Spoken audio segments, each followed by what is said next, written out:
So at the AIFL dinner, I have the great pleasure of standing with Bret Stephens, who is on the journalist committee of the Wall Street Journal and has written extensively on Israel. One of the things that bothers me are two phrases I'd love you to comment on. One is the phrase cycle of violence. And when I hear it, I feel it's an attempt to make a moral equivalency between what Israel is doing in self-defense and what it has had to endure in terms of attacks from Hamas. Start there. What is your sense about the phrase cycle of violence? Well, it's one of these characteristically lazy phrases overused by members of the media to, in a sense, create a narrative in which there is no victim and there is no aggressor. So on the surface, it creates a sort of an illusion of objectivity. In reality, it removes for the reader or for the viewer any sense of who started what. When I was in Israel during the Second Intifada, there was this expression that was very commonly used, the cycle of violence, and within it, it contained the idea that if only one side desisted from acting, it would end the cycle of violence. So whenever Israel acted in its own defense, it was accused of perpetuating this cycle. In fact, what happened, especially in 2003 and 2004, is Israel began to act against the Hamas ringleaders. The incidence of suicide bombing didn't increase. On the contrary, it declined by more than 90%, giving the lie to the whole notion that there was a cycle of violence at work. One last question. On CNN, we're watching Piers Morgan, and he says that the ultimate problem, the root problem to this conflict, is the way Israel is in fact imprisoning Palestinians in Gaza, that it is an attempt by the Palestinian people of Gaza to become free, and it is their poverty and the way in which they are under the boot of the State of Israel that has caused this conflict. If you could, what would you answer him? Well, I didn't see it, but taking everything you said is true. It's a slur on the State of Israel, and it's almost astonishing and very basic misreading of what is happening today. First of all, Gaza doesn't only share a border with Israel. It also shares a border with Egypt that since May of 2011 has effectively been an open border with only a handful of restrictions. Secondly, every single week, tens of thousands of civilian goods are entering Gaza from Israel. Food, construction material, you name it. And this is, by the way, the same state that is being rocketed on a daily basis with the approval and often directly by the government in Gaza. I can't think of many instances. I don't remember any instances in which the United States was actually dropping food packets to make sure that Mullah Omar was being fed in the Pakistani or Afghan hinterland. So it's a complete fraud for that claim to be made that Gaza is imprisoned. Gaza is imprisoned only to the extent that it is dedicated to making war on its principal neighbor, which is Israel. The moment a government in Gaza took control that wanted a genuine peace with Israel, you would see no blockade of any goods. There would be no need. You could have a free trade agreement, which, by the way, was the original effort back in the 1990s under the Oslo Accords. You continue to do fabulous work, and I appreciate the fact you always give me some time. All the best to you. Thanks a lot, Mark. Bret Stephens. Thank you. I have a great privilege now of standing with Dan Gillerman, former ambassador for the State of Israel. And what are you doing these days? I'm back in the business world, but I still do diplomatic missions for the Prime Minister from time to time. There are some in the American media who claim that Israel is now using, and we've heard it from Western Europe as well, disproportionate force. That on the one hand, yes, there are rockets falling from Hamas, but they rarely kill anybody. Meanwhile, Israel is attacking Hamas in Gaza, densely populated area, and that Israel ultimately is killing multiple times, hundreds of times more people, and that it's using disproportionate force. What would you want to answer those people who criticize Israel in this way? You know, the only disproportion is that we're doing too little. We're being too cautious, we're being too surgical, we are doing everything possible to try and prevent civilian casualties. The real difference between us and Hamas is that while for them, for us, every dead Palestinian child is a horrible mistake and a tragedy, for them every dead Israeli child is a great success and a cause for celebration. That's how we're fighting, and we should do everything to do away with them. There are some who are also arguing that the Israeli action only makes peace less possible, and that it is injuring the peace process and also weakening, and the word last night on CNN was marginalizing, the Palestinian Authority, which is Israel's best hope for creating peace. You say? The greatest enemy of the Palestinian Authority is Hamas. It overthrew the Palestinian Authority in Gaza, overtook it, took 1.5 million Palestinians hostage, and turned Gaza into the world's largest prison, using its people as human shields. If we do away with Hamas or marginalize Hamas, the biggest winner will be the Palestinian Authority. One last question, Mr. Ambassador. Let's talk now in global terms. We're at the AIFL dinner, the America-Israel Friendship League. What's your feeling today about the way American Jewry and Israeli Jewry interact with one another? Are you pleased? Are there areas that you're concerned with? Assess for me where you feel now diaspora America and the State of Israel are in terms of the people and their relationship. Well, I think we have a very good relationship, but I think we should strengthen the relationship, especially with the young generation. And we should base it on mutual interest. We should base it on pride for Israel. Israel is one of the most incredible countries in the world. It's a country that contributes to the world more than any other country in the world. It makes the world better and richer. And the Jewish people all over the world, and especially in the United States, should be proud of Israel and show that pride by investing in Israel, by coming to Israel, and by supporting Israel. And I believe that's what's happening. We should make it even better. I want you to know, because of Shalom TV, I've had a chance to watch you, listen to you, be near you. You are one of the extraordinary people of this generation for the Jewish people.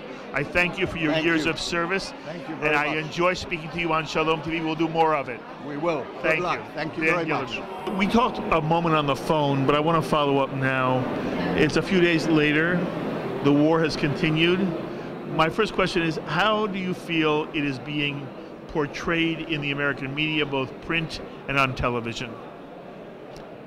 Well, I think the bottom line is that with a few exceptions, you can't believe what you see, you can't believe what you read, and you can't believe what you hear. The distortions, misrepresentations, out of ignorance, out of bias, out of just deliberate and perhaps sometimes accidental misreporting, the amazing ability in the 21st century, when you have so many fact checkers, truth checkers operative, it does not apply when it comes to Israel. Yes. And I keep saying to myself, and I want to hear your thinking on this, is it a bias? Are they really that ignorant? Do they not know what's preceded this event? Do they not know any of the history of the Middle East? Is it, again, is it ignorance or is it malice? It's the right question, and it's hard because it's an individual case thing. For one thing, many of the networks no longer have reporters. They hire stringers, often Arab stringers, who dare not report except the party line. That's one. Two, there is a lot of ignorance. When they talk about the occupation of Gaza, don't they know that Israel pulled out 7 years ago? Hello? It's about time you found out. They talk about the siege. What's the siege? Every day, tons of goods go in from Israel into Gaza. All of the thousands who came for treatment in Israel from Gaza every year.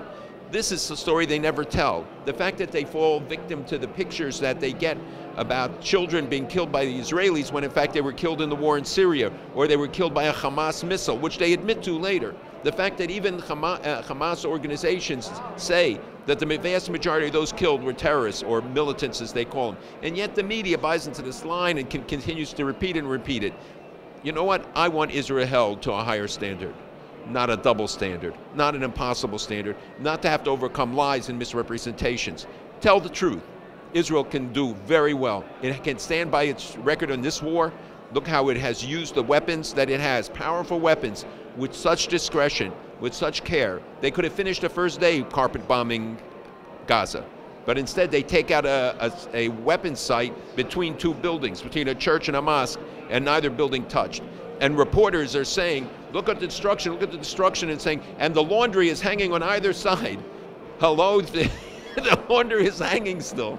Okay, so I'm watching Piers Morgan on CNN, and he says the root problem in this conflict is the way Israel is in essence treating the Palestinians, and that it is the poverty of Gaza that is the problem. What would you say if you were on CNN? The poverty of Gaza is because of their leaders, the corruption. The Palestinians get more aid per capita than any people on earth, but it doesn't end up with the people, neither in the West Bank nor in Gaza. If you look at the new buildings, the luxurious villas, the fancy apartment buildings, the beautiful shopping malls overflowing with the most boutique items, most expensive items, that belies the story, of the hunger. Do people suffer there? Yes. Why do they suffer? Israel has offered after the disengagement to help build a strong economy. They gave them every freedom, every right. And what did they get? 12,000 missiles in return. Just think about if the money for the 12,000 missiles had been invested in the economy. If the hothouses had not been destroyed, that yielded tremendous amount of produce that could have been an income earner for many people. And the question is asked of Alan Dershowitz on CNN. Is there really any difference between Hamas sending Katyushas into Israel and Israel firing its missiles from its jet planes? Is there a difference between a firefighter and an arsonist? Is there a difference? Is there a difference between a policeman and a mafia member? Both can have a gun, but one uses the gun to protect citizens, one uses it to endanger people. This is exactly what we're talking about. The first obligation of every country is to protect its citizens. It's the first responsibility. And what you see is Hamas firing from within a civilian population at a civilian population with weapons that have no guidance systems, so that they are essentially weapons of terror to kill and destroy. Israel has the weapons that could do it, but instead uses those same capacities with guidance systems to make sure that they kill to the minimal level, that they actually destroy weapons. They made 70,000 phone calls to people to warn them to get out of certain areas. They leafleted areas. What other army in the world does that? Again, I want to add my voice to all those who are saying congratulations. Thank you for all that you do. Thank you. And stop watching CNN. Malcolm Hoenlein. Watch Shalom TV. What a pleasure I have now standing with former Senator George Mitchell, who has also been an envoy for the American administration to the Middle East. Senator Mitchell, right now, as you look at the conflict in Gaza, is Israel at the moment the bad guy here? Do you feel in any way Israel deserves any kind of criticism? I think Israel obviously has the right of self-defense, as every country and every society does, and they're exercising that right. I think that the objectives of the government of Israel are first to stop the rocketing, secondly to create a deterrent effect against them in the future, but also not to take any action that would upset the relationship in a serious way between Israel and Egypt, and with other countries in the region. So there's a balance to be struck, but the right of self-defense is very clear for everyone. And my hope is that Hamas will stop the rocketing and they will start talking. It's always a pleasure to see you. I wish you long life and good health. Thank you. And I hope we get to speak from time to time. Thank you. Thank you. Virtually everyone understands that no country can allow months and months of barrage of missiles to come on its populations, not only with the injury and loss of life, but the terror that produces. And let us recall, and I think America understands this, the state of Israel, the government, withdrew from Gaza. When I hear talks about occupation, I must say, I want to know, are they smoking something or had an overdrink? So I think, but fundamentally, I think what's extraordinary is the wall-to-wall, whether it's in the political arena, in many areas of the media, etc., broad support for the state, understanding that the perils that face the people of southern Israel, and not only southern Israel, but now right into the heartland, cannot be tolerated. I'll tell you something that bothers me. I want your response. I am very upset by the phrase cycle of violence, which I hear American television channels and anchors using, as if there is a moral equivalency between Hamas rockets or Katyusha rockets falling in Israel, and then lo and behold, Israel goes and bombs in retaliation. But it's as if there's no reason for Israel to do this, and that everybody is equally guilty. since becoming the Executive Vice President of UJA Federation, which I thought was at the end of the Oslo process, I hoped was going to be introducing a whole era of post-Israel at risk, many of us, all of us, have had to deal with Intifada, Second Intifada, the war in the north, Cast Lead, now this, and more. I have sat in military facilities in Israel and watched the precision in which Israel takes to avoid injuries to civilians when missiles are housed in homes, in schools, near hospitals. So if people want to talk about moral equivalency, they need to go to the same people that are talking about these other matters. In other words, we're at a different place in time. And I think from other times, and I think of years back, I think there is broad support from the broadest segments of American society, and the Jewish community has something to do with that, others do as well, they recognize this. One question on a different topic. We're here to celebrate AIFL, America-Israel Friendship League. Talk for a moment about how you see the relationship between America and Israel at the moment. I think this government and the president, etc., has made clear his commitment to the security of the state of Israel, his readiness to do multiple things. I mean, he's taken the lead to mobilize a global commitment about a nuclear Iran. And let us say the Iron Dome, which we've seen in vivid display these past weeks. So I just want to say that sometimes in political campaigns, differences get exaggerated. I think what's extraordinary about the American political process is the broad universal support, right to left, Democrat, Republican, that understands shared values, shared commitment about democracy, and I think that we are very lucky to be part of that. I mean, when you see groups that have been castigated by others as being anti-Israel, fundamentally in the first days of the war, expressing deep commitment and support for the actions of the government in self-defense. Nevertheless, to other parts of the community, I think that reflects a commitment and a recognition that at a certain point, ein breira, there are no alternatives. John Ruskay, fabulous work. As always, a wonderful to talk to you, and we'll talk more. Stay well. I'm standing now with Joe Potasnik, Rabbi Joe Potasnik, who's also the executive director of the New York Board of Rabbis, and you see him on Shalom TV on his own program, Faith to Faith. So CNN does a poll, Joe, and a little less than 60% of the American people support the Israeli action in Gaza. Should I be comfortable, it is a war, that the number is not more than 60%? Is it, in your mind, when you hear 59% of the American people support Israel, do you say, oh, you know, that's good? Or do you say to yourself, I'm surprised it isn't higher? I think it should be better. I think given all that Israel does in terms of the relationship with America, it should be a higher percentage. But thank God it's not on the other side. Thank God it's not the 20%. We could do better. And look, given where the media has been in the past, the fact that we now have a strong kind of presence in the media, a positive presence, I think that's very, very important, and hopefully will increase the percentage. You know, you and I are rabbis. We're very sensitive to the loss of life.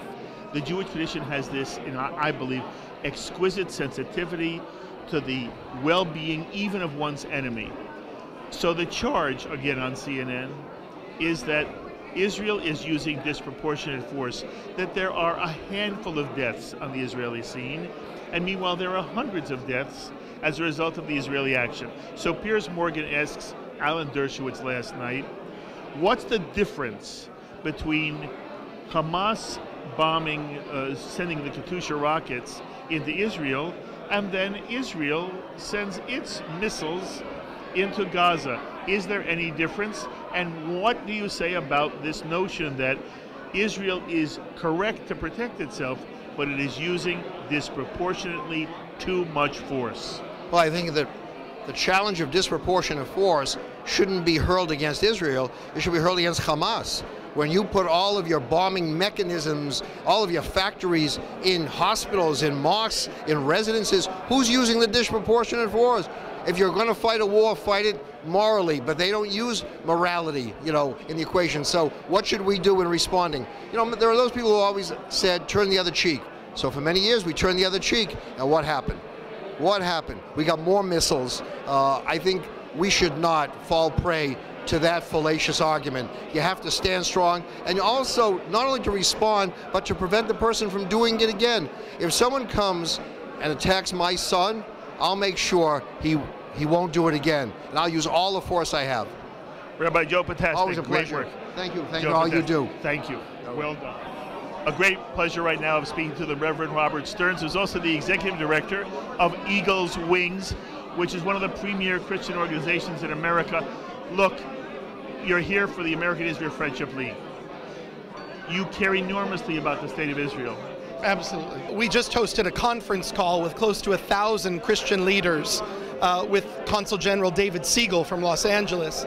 And I think that the global Christian community feels that Israel needs to say enough is enough.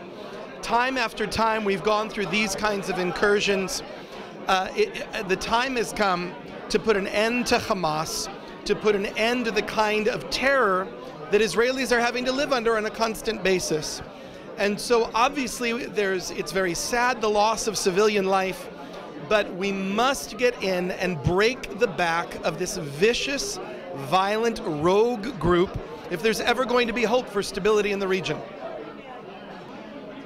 Every now and then, Robert, we have seen a major Christian organization, the Presbyterians, Sure. at one point the Methodists, who argue there should be divestment from any Israeli product. Sure. We should be boycotting, and it is extremely painful to the Jewish community. If you were speaking to some of the Christian groups that have enormous sensitivity for the Palestinian people, and I don't minimize that, they care about Palestinians, their suffering, their poverty, and I believe Israelis and Jews do too. But that's what's motivating them, they say. But then they go as far as to say that it's all Israel's fault and that Israel must somehow be punished and isolated and that the state of Israel should be delegitimized. If you were speaking to your fellow Christians, and I understand they're not part of Eagle's Wings, but they are part of the larger Christian world, Sure. What does Robert Stearns say? Well, look, first of all, we have to understand the context. Please. We really have two divergent groups within Christianity right now. You have what's known as the mainline Christian groups, which, by the way, demographically are declining in numbers. They've been around a long time, they have big institutions, but in terms of numbers of people in the pews, they are declining. The only portion of Christianity globally that is in the ascendancy is evangelical Christianity. Close to 600 million evangelicals globally, and evangelicals have a theological predisposition to be supportive of the state of Israel. So this is the good news. For our sometimes misinformed, sometimes misguided mainline folks, really it's all about education. They have to get there on the ground and not simply hear one side of the narrative. You know, if you say you've gone to the Holy Land and the only places you visited are Bethlehem and Ramallah, you know, there's a little bit more to it. And so if these major denominations want to be genuine brokers for peace, then they need to look at the facts on the ground in the whole scenario. And that's what we try to do within the Christian world, is educate Christians globally why it's so crucial to stand with Israel and with the Jewish people worldwide. Robert Stearns is one of the real Ohev Yisraels on the world today, world scene. I can't thank you enough. And I would love sometime to get to talk to you in studio about the work you do. We'll do it. The Reverend Robert Stearns. Shalom. At the America-Israel Friendship League dinner, I'm standing with one of the real good guys of the American Jewish scene and really the world Jewish scene. You've seen him so often on Shalom TV. Charles Small. Is anti-Semitism in any way at play in the Middle East conflict? Of course, and I think Hamas, the Muslim Brotherhood, the Iranian revolutionary regime, they use anti-Semitism openly, honestly, clearly, and consistently. And it's we in the West, the CNN, that makes the moral equivalence, that there's one side fighting the other side, there's a cycle of violence. We need to put this into context. We need to understand how radical Islam is using European forms of anti-Semitism, of genocidal anti-Semitism, not to recognize the other. They want to exterminate the other, literally. And we in the media in the West and Western governments and Western universities need to understand what is taking place and to stop supporting it. May I push you a moment? I want to sort of express what we hear all the time now on major American television channels, in major American newspapers. The Palestinian now expresses the following response. The Jew is exaggerating. We do not want to destroy the state of Israel. We are ready to live in a two-state solution. We want one thing. We want the Israel boot off our neck. We want to live on the West Bank and in Gaza as a free and open state without Israeli interference, without Israeli oppression. And the only reason we're firing rockets into Israel is we want to make a point that we want our freedom and our independence just as you did when the British controlled Palestine, when the Turks controlled Palestine, and that the same liberation armies of the Zionist community are only that's what we're doing. We don't have your strength and military might. We don't have planes that can fire missiles. And so we do the next best thing. We make your life miserable. But understand, Israeli, that if you're upset about how your civilian population and how your children are having to deal with our missiles, when you do come into Gaza and fire from jet planes and tanks, and our children suffer, there's no difference. And when you hear Piers Morgan on CNN say it is a cycle of violence and that the root of the problem is the Palestinians are persecuted in Gaza by Israel, that's the image that many Americans are confronted with. The difference with Hamas and the Muslim Brotherhood is that they don't recognize the other. In other words, for their religious perspective and their political perspective, it's a sin. It's against their worldview for a non-Muslim to have control or self-determination over Islamic land. And they can't accept Jews having control of what we call Israel in any way. It's against their worldview.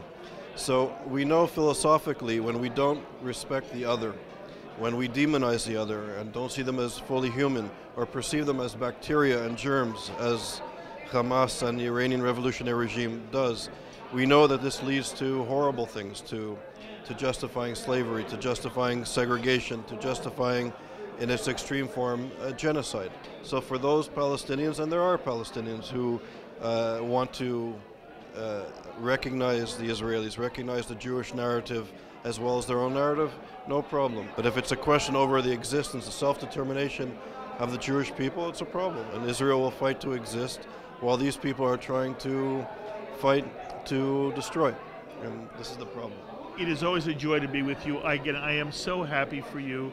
And I expect you now to find a lot of time to spend with our audience, sharing your wisdom. And again, as we used to, we'll come up anytime you have programs that we can tape. But I wish you kol tuv v'hatzlacha. I hear that Shalom TV is doing very well, so I'm very pleased. We are very good. Charles Small. And those are some of the people here at this year's 2012 AIFL dinner, the America-Israel Friendship League.